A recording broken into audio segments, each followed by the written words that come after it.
Hey everybody, it's Everett with Ohio for Freedom, the program that is focused for the foreseeable future on talking about things in the church that should not be in the church. Sometimes I'll follow that up by saying, but we're going to get this stuff out of the church. And, I still believe in that follow-up. But I will say this, we are more focused, more determined. Our forces are marshaled more efficiently and determinedly than ever. And by golly, we're not going to be snookered. We're not going to be snowed under. We're not going to be bamboozled. We're not going to be fooled. We're not going to be deceived. We're not going to be misled. And we will not cower down. I just want to say that. So evidently there's a problem with the Rumble feed. Okay, we will go back and take a look at Rumble later. Folks, I had a very, very challenging week last week. I'm not complaining. It was challenging, and for a couple of different external reasons and whatnot. And I was like focused, like tunnel vision focused, because I wanted to get the information that I shared on Friday night. I just needed to get that out there, and then we'll come back and look at it at some point. But lots of research, and just try to put it all out there. And so I kind of got to breathe a sigh of relief over the weekend and ease into this week and the rest of this month. And so I will tell you that my dear sister and our good friend, Laura Lynn Tyler Thompson, and her team have just pounded away and just pulled out every stop, telling this story that has to be told about Daystar and Joni Lamb, and about the horrible, horrible treatment of Jonathan and Susie, and the just neglecting and throwing her grandchildren away, and all of that. But Laura Lynn has had audio that nobody else had, and has just been on it. And with this tunnel vision week that I had, I was a little behind, and I wanted to catch up on her content and see what is the latest. And I really did not get as far as I thought I would, because I'm a little bit into catching up on some episodes, and it just becomes very obvious. Where is Joanie? What is going on? And so I am just going to kind of plow through. I've got some stuff in the folder. We're going to go through that and talk about it. But I am actually going to begin this program tonight by playing the first 60 seconds that occurred on Ministry Now, Daystar today, and then we are going to talk about it. Here we go. When will I learn? The video does not kick out the PDF. It will kick out a video. Please forgive me. So I'm going to bring this back up, and we're trying. Welcome to Ministry Now. We are so excited to have you with us, and I'm joined by my lovely bride, Rebecca. How are you, dear? I am happy to be next to you. Did the kids give you a run for their money this morning? Okay, funny story. Yes, they did. I didn't tell you this, but one of the reasons I struggled getting here is I was in my closet trying to get ready, and Bo was trying to play a game with me where he would close both the closet doors, which causes the lights to turn off in the closet. And I was like, I'm late for work, and I couldn't get out because, man, y'all, he is actually about to turn 4 this week, and little boy is strong. He's so strong. I was trapped in the closet. I remember when Asher was 4 years old, I could still let him jump on my chest, hold both hands. That's Ellie's favorite move right now. Boaz, not a chance. Not a chance. He is just too strong. That was the game. There's always something going on right before work with the kiddos. Ellie was just super cute. She blew me a little kiss and told me bye-bye. I love that. I know. I wish she was here right now. But we'll bring her for another show. That sounds good. Well, we have an awesome guest today. Guests, plural, but they have a great update. I'm so excited about this, Rebecca. I could be in all kind of moods. I'm sure Boaz is just the most wonderful 4-year-old in the world. It's very interesting that he seems to be at this age a little stronger than his brother was when he was 4. And then they mentioned a little girl and being in a closet. Can I ask you a question, Rebecca? Is Joni Lamb alive? Is Joni Lamb dead? Is Joni Lamb alive? Is Joni Lamb well? Assuming she's alive, is she well? Can Joni Lamb speak? Can Joni Lamb stand on her own feet? Can Joni Lamb walk? Can Joni Lamb go to the bathroom by herself? Can Joni Lamb dress herself? Can Joni Lamb feed herself? These might seem like unusual questions, but the fact of the matter is, Rebecca and JW and you whole team over there, we don't know. So I'll ask it again, and I should not have to. Is Joni Lamb dead or alive? And I shouldn't have to ask such a direct question. It's your fault that I am. But you set the precedent. You are the ones that when Marcus Lamb was fighting for his life, hours before, a couple of days before, I have the clip, but I'll have to really, really search for it. It's out there. If somebody has it, send it to me. But y'all patched a phone into the live program, and one of the kids answered, was on the other end and held it up in front of Marcus. And while he is fighting for his life, you're putting his words on air. Add to that, less than a few hours after Marcus Lamb passes away, dies, as Joni would say, graduates, Joni Lamb puts her pedal to the metal, puts her foot down on the accelerator to beat a path to the Daystar studios so that she can get in front of the cameras and tell everybody the status of her husband, that he had passed away. So given that history, given that precedent of absolutely sharing all these details, why ain't you sharing no details with us, folks? I didn't know that I would come on with so forcefully. I'm going to read something from Matthew 28, verse 11. While the women were on their way, some of the guards went into the city and reported to the chief priest all that had happened. And after the chief priests had met with the soldiers and formed a plan, they gave the soldiers a large sum of money and instructed them, you are to say. So they told him what to say. His disciples came by night and stole him away while we were asleep. If this report reaches the governor, we will satisfy him and keep you out of trouble. Verse 15, so the guards took the money and did as they were instructed. And this account has been circulated among the Jews to this very day. Ladies and gentlemen, people can get mad at me, but I'm here to tell you that lies have been being told by religious leaders about things that really happened and didn't happen. And there have been narratives that were formulated and monies that were paid. This is as old as old gets. And all we're asking is Joni Lamb alive? And I'm gonna say Rebecca. I'm gonna say JW. I'm gonna say Mr. Pete. I'm gonna say Miss Rachel. It's time to show some proof of life. It is time to show proof of life. You know, when someone gets kidnapped, there was a movie I saw once with Russell Crowe. And he was like a hostage negotiator or something. It might have had Meg Ryan in it 20 years ago, 30 years or whatever. But that was the name of the movie, Proof of Life.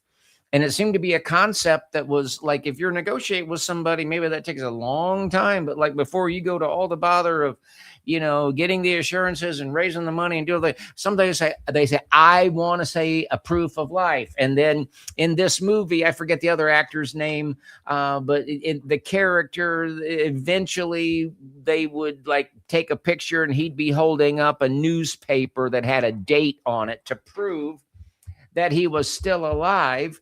And so people can be mad at me. I want to know, is Joni Lamb alive? And I know I'm repeating myself, plus saying the same thing twice and being redundant. If she's alive, can she talk? Can she feed herself? Can she go to the bathroom by herself? Can she walk? Can she read a book? Does she know where she is? What is going on? I'm going to play a clip that to just kind of take us back along this path a little bit. So here we go. Wow, I was reading your story and I was just like, I mean, there were a lot of hurdles to overcome from your birth all the way to today. So I knew there would be people watching that you have had similar experiences that Andrew's going to share about. And I just want you to sit down and get still and listen to his testimony.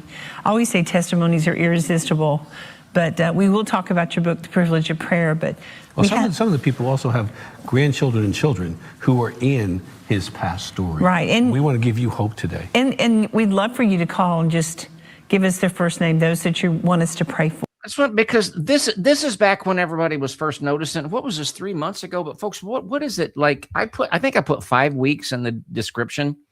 That's because I called my dear friend Susan Puzio today, and I said, Susan, I've been really tunnel vision for a week, but I mean, has there been a peep hiding her hair or any mention of Joni whatsoever? And she said no.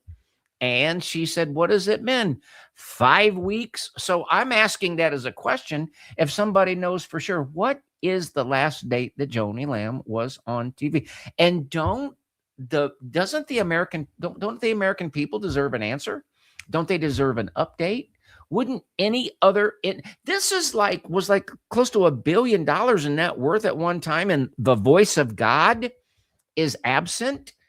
And we don't even know where the voice of God is. We don't even know what the voice of God is doing. We don't even know, ladies and gentlemen, if the voice of God is alive.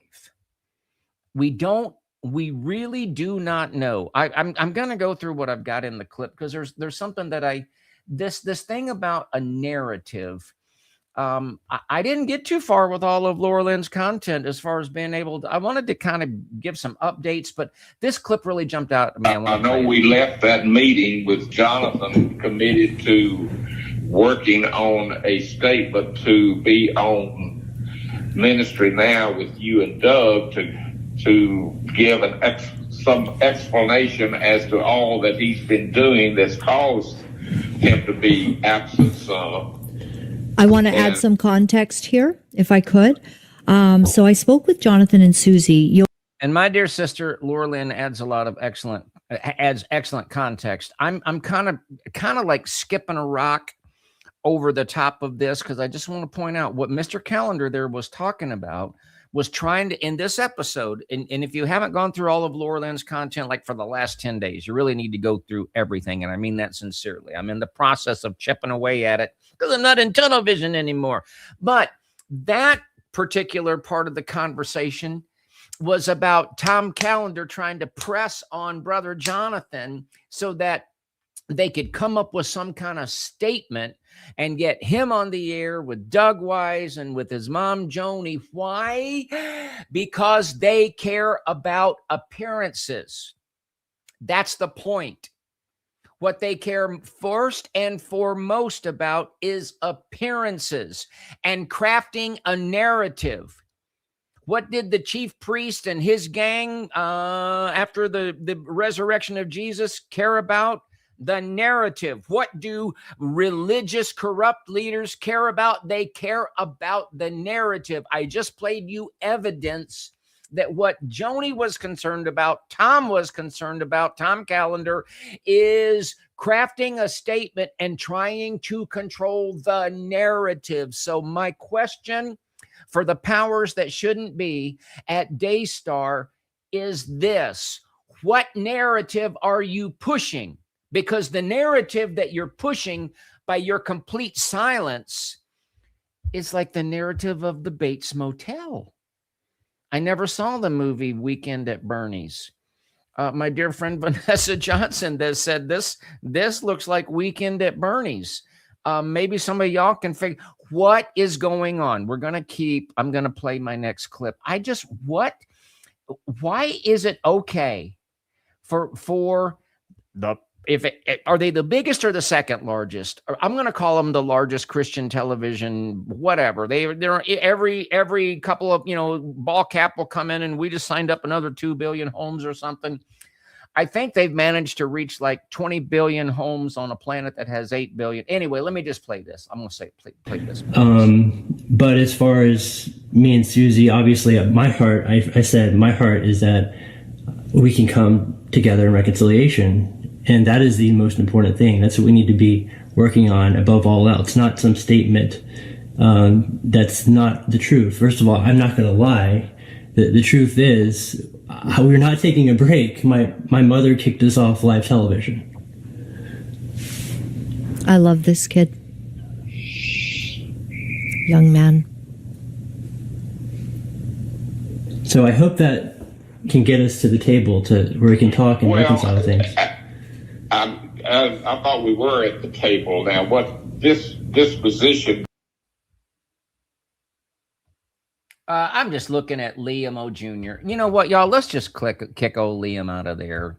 His name is William, whatever his last name is. But folks, we have a conversation, and here's the thing: you can put just about any comment you want in the repost of this, but on the live chat, we kind of protect that, and we're just done with this. We're just done with this. But let me just read this. You didn't know you would do this, and you've been doing this. You want proof of life?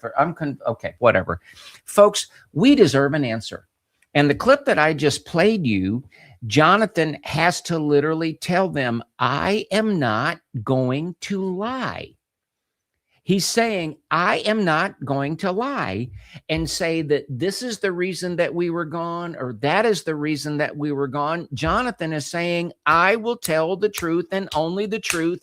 The truth was that his mother kicked him off of live television. The reason that I'm playing this clip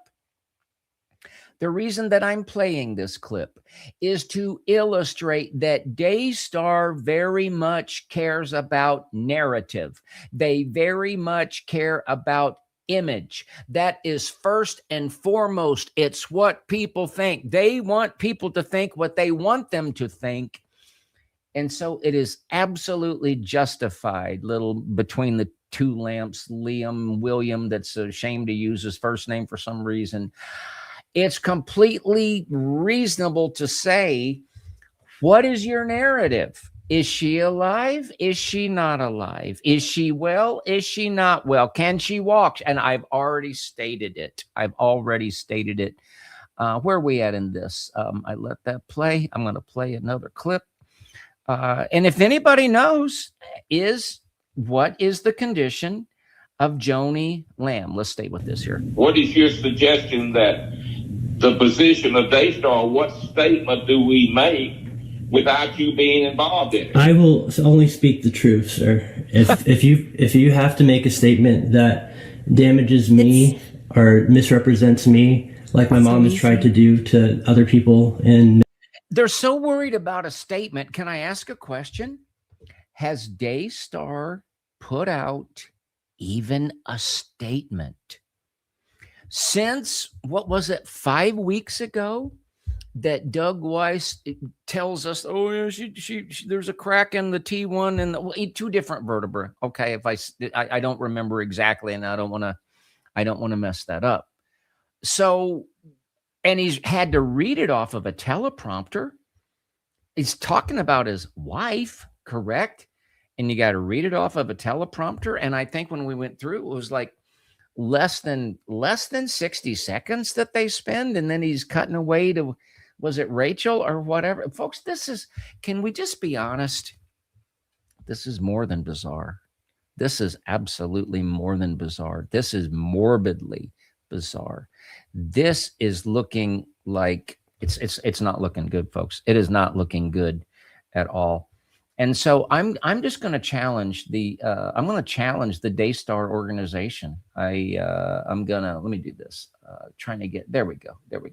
I'm going to challenge the Daystar organization. Put out at least a statement. Put out something that's believable. You haven't done anything. You haven't done anything. And I really, with all due respect, Rebecca and JW, a lot of people have kids. A lot of people have 4-year-olds. A lot of people have closets.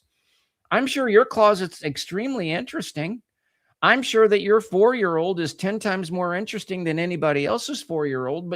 But even still, given the situation that we don't even know if Rebecca's mother is alive or not, we don't really care about your closet. And while we wish your 4-year-old well, we really don't care how strong your 4-year-old is.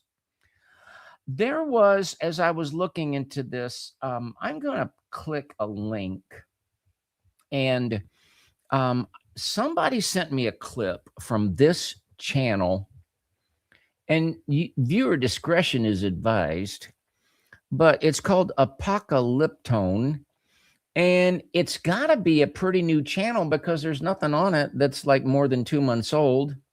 And there's about 641 subscribers. But the clip that was sent to me, or the video, was about a 20-minute video, was just so very well done. Very, very well done. And it's like, this kid's pretty smart. And then because I had seen that clip, there was another clip from this same content creator, and I'm fair usaging Mr. Apocalyptone, and I'm trying to give you a plug. So I hope we're friends, and I'm going to try to email this channel and just, develop maybe just a, communication relationship or whatever. But I'm going to play a couple of clips from this channel, and I just put a link in there, and I'm going to, okay, I just did it. Yeah. Liam, go do your fake prophecy thing all by yourself. And folks, that's another conversation. There are people that harass different channels. But I would encourage you now, if this content creator creates something like next time around or next week that's weird or crazy, viewer discretion advised. But I got to tell you, I've been pretty impressed. I've been very impressed with this kid. And why do I say kid? Because their voice, it's not an AI voice. I'll stake my, there's not an AI voice. And it's not even this is somebody's actually writing a script and spending some time on it and reading it. And it's a young male voice. And when I say this kid, they could be 20, they could be 40. When you're my age, I can say that. But let me play this because there's kind of a theme that was developed in these clips. And I just want to play it because, folks, this is just looking like consequences of arrogance. And what's happening to Joni. And I pray for her. I hope she repents and turns around, and I hope she gets her health back. But she has shown to the world things that we should all be afraid to do. And I don't use the word afraid very much. I don't go around saying I'm afraid of this, I'm afraid of that. But I tell you, when it comes to the fear of the Lord, we need to be afraid. Let me just play this clip. Boggs had a unique position. She was the only... Everett, y'all pray for me. I need to remember on StreamYard, a new clip will push out the old clip, but it won't push out the PDF. I need to send them an email. Fix that, guys. Who had spoken to both... So that means I have to do a famous Ohio for Freedom backupism. But Denise Boggs had a unique position. She was the only counselor who had spoken to both Doug Weiss and his ex-wife Lisa. She understood the root issues in that marriage in a way nobody else did. Not Jimmy Evans, not Anna Kendall, nobody. After spending 3 days with Doug, Denise wrote plainly she was fully aware of the deep-rooted issues that caused Doug's first marriage to fail. And the alarming thing was this. What took the first marriage down was casually being embraced in the new one. She tried to arrange a meeting. She tried to bring the family together. She tried to give Joni the full picture. But then something shifted. Jimmy Evans, and you remember, he said Jesus was wrong, but he, as someone Joni deeply respected, publicly endorsed Doug Weiss. And he did it without hearing Lisa Weiss's side of the story, without the full picture. Folks, the reason that I played that is a couple of reasons. Number one, I'm very impressed with this content creator, and I'm going to put the link to this channel in the description, but I just posted it a little bit ago. and there's this content creator has like 600 and some subscribers, so this is a pretty new channel. I head on over there and show some support for this channel, and then next week, if you find out that was a bad recommendation, yell at me and then unsubscribe. But this kid's pretty smart, man. I don't know if he's 20 or 40 or a very young sounding 50, but some really good stuff. But what he just said in that clip was just reminding us that the whole Jimmy Evans validating and showing approval and like lending like fake authority, like, yeah, this is really a good idea for Doug Wise to just dump Lisa, and then he doesn't even need to meet with both parties to make his determination. See, this is the kind of stuff, folks, unfortunately, that this Daystar situation is showing us. It is dangerous to do this stuff. It is dangerous to play these games. It is dangerous for Joni Lamb to have done what she has done. And Everett, are you saying that she's suffering the judgment of God? No, I'm not saying that. I'm wondering that. Absolutely, I'm wondering that. But I am saying this for sure. And I'll be crystal clear, Rebecca, and crystal clear, JW, and crystal clear, the whole bunch of you. If your mother is fighting for her health and possibly her life, then all of this stuff that needs to be repented of needs to be repented of. Period. Full stop. And what role are y'all playing? Are y'all playing the role of the guards that got paid off to support a false narrative? Because it sure looks that way, because the narrative that y'all are going on there and talking about your 4-year-old in your closet, and I had a little bit of an issue. The narrative that y'all are putting out there is that all is rosy in Daystar land. But if all was rosy in Daystar land, then you could send a camera over to Joni's house and she could at least perk up for a minute and say, hey, thanks everybody for praying for me. I'm kind of going through some rehab or therapy, but you could give an update. But see, absent of that is very, very, very, very suspicious. I've got another clip from this content creator, and this is getting to where like you're really getting crosswise of the purposes of God. I believe I'm going to play it. Relationship with Joni, years of trust, of friendship, of walking together through some of the most difficult seasons in that family's life, ended the moment she told Joni the truth about Doug Wise. Now here's where it gets really troubling, because Joni didn't just end the friendship. She didn't just stop returning calls. She took it further. Denise Boggs was running a counseling ministry out of Poppy's house, a ministry that Marcus Lamb had blessed her with, a ministry he supported, a place where she could use her healing gift, minister to people, serve the body of Christ.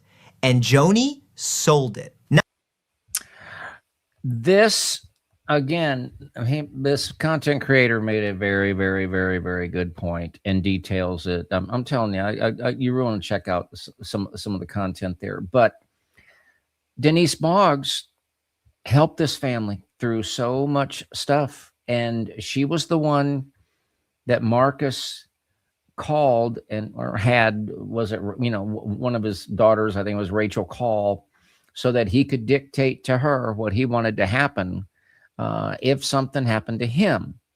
Okay. But after the affair that Marcus had, it was very important to him, this Poppy's house, that it be there to help ministers that had gone through disaster or were gone through the same kind of depression and the same kind of anguish. And it was a response of trying to do right after the 7 years of wrong that had been done. And when the person that was entrusted and empowered, and the one that Marcus believed in, Denise Boggs, was engaged in that. But when Denise told Joni and the family the truth, Doug Wise is a wolf in sheep's clothing, Joni sold the property. And if I knew this, I had forgotten it. The video explains, and the house was sold, it looks like, at an unnecessary loss.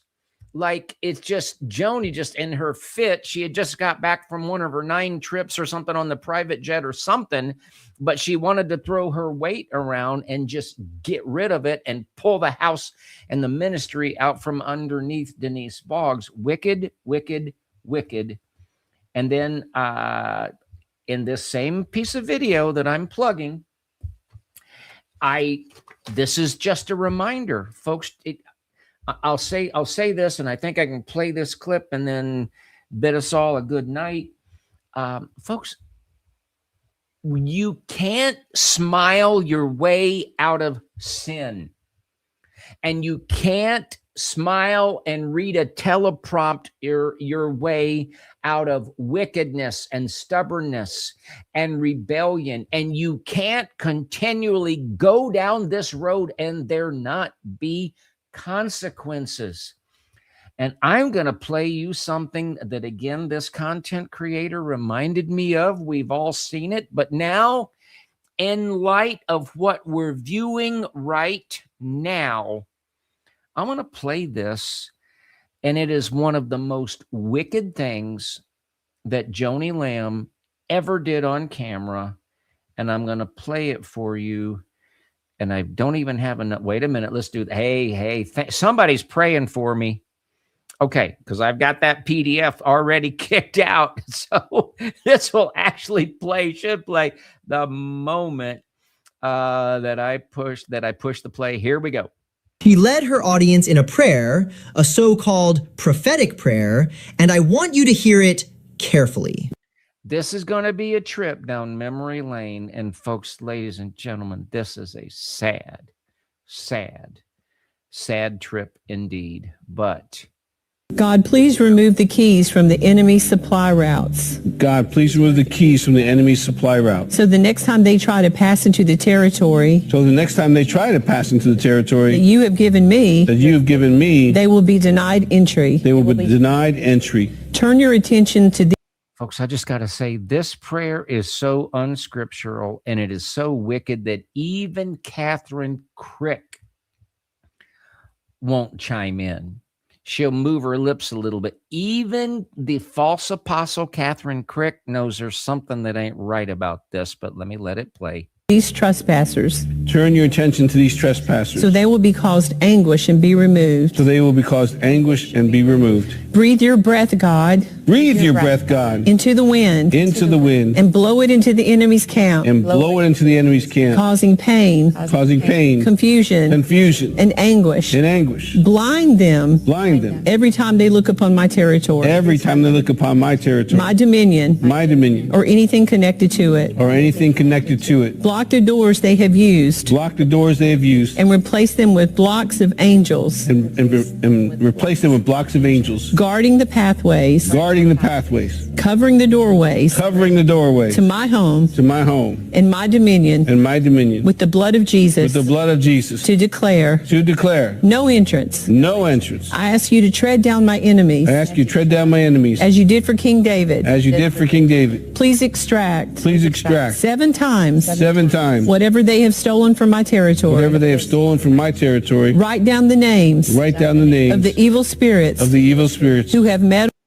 And inflict double punishment. And inflict double punishment. For interfering. With the Lord's anointed. With the Lord's anointed. For the trouble.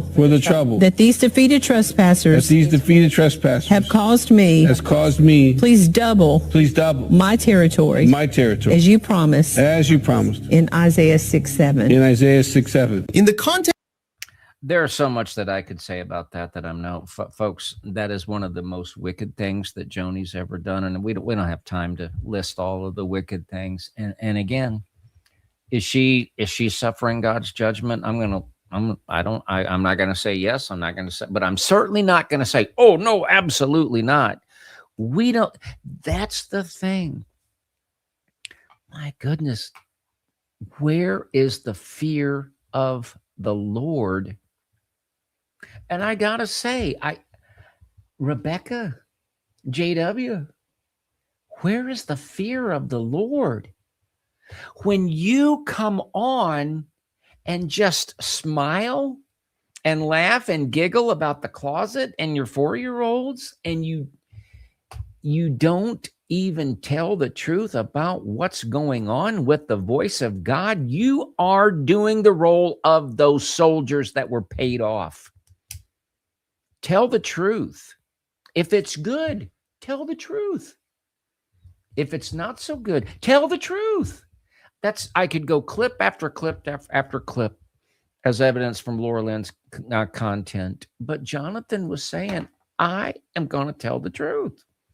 And the last clip that we could have spent more time on, he was saying, hey, wait. If you misrepresent, basically he was saying, if you lie about me, I've got every meeting recorded and I can tell the truth. Folks, why don't we just tell the truth? So this ain't going to make me popular, but I'm going to ask a few questions again.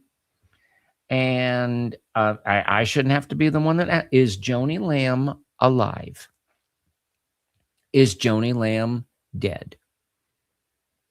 Can Joni Lamb, assuming she's alive, can Joni Lamb speak? Can Joni Lamb walk? Can Joni Lamb get to the restroom and back by herself? Does Joni Lamb know where she is? Can Joni Lamb dress herself? Can Joni Lamb make decisions? What is the deal? Daystar, we want to see proof of life. Proof of life. Folks, if you would like to support the program, I want to say thank you to so many faithful supporters. We really, really appreciate it. And when you go to ohioforfreedom.com, yes, you can support us with our PayPal link. You can support us with our bank card link. You can use any card that you use when you do anything online, Visa, MasterCard, Discover, American Express, Zelle partners. We so appreciate you. It's instant. There's no fees. We don't get an email that we can address so we can say, send a thank you. So we say thank you in advance. And thank you to our snail mail brethren that support us with a paper check at Ohio for Freedom, P.O. Box 344, Mason, Ohio. Folks, I'm going to jump off. For me, this is a brief program, and we're going to have a pretty busy week, and we got some pretty busy stuff in the pipeline. Pray for Daystar that they will do the right thing. God, forgive me for being a little cynical, y'all. Pray for Daystar, but don't hold your breath. Lord help us. Lord help us tonight. Tune in, see what Laura Lynn's got. She's probably got an update, maybe bring some clarity on this whole situation. But until next time, y'all, God bless you, your family. God bless the state of Ohio. We got elections. So bless the state of Ohio, from which the program originates, the United States of America. And we send our greetings to all our friends around the world. Good night.